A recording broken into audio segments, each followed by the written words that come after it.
Masak-masak ini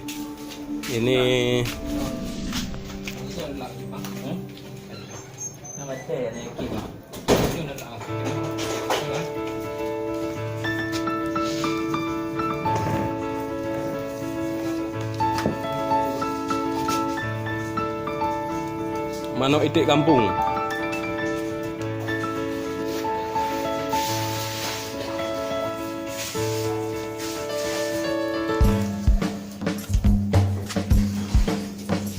Guys, rasanya luar biasa, guys.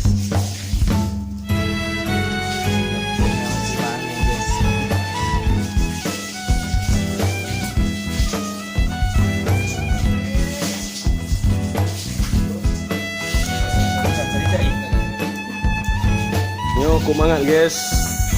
Buah itik berhubung kalah pakai buah puna nih. Buah kulu. Oke guys. Yan ronde kedua. Oke guys, ini ronde kedua guys. Bukan mantap guys, masak asap guys.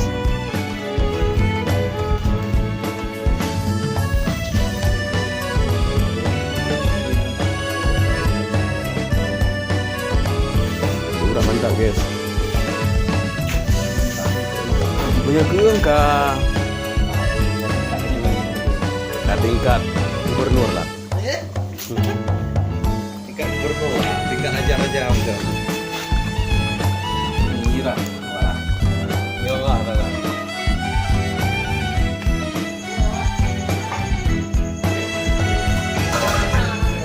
Ini masakan khas Aceh Rayu.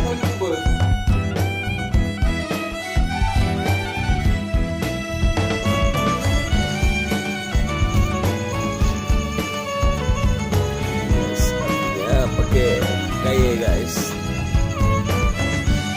Ini sengaja nggak rutin guys, biar hidup masak dengan arang ya guys. Ini rasanya luar biasa. Kita beli guys.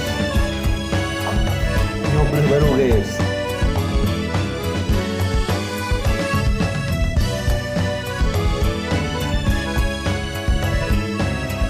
Alhasil guys, mantap banget guys. Siti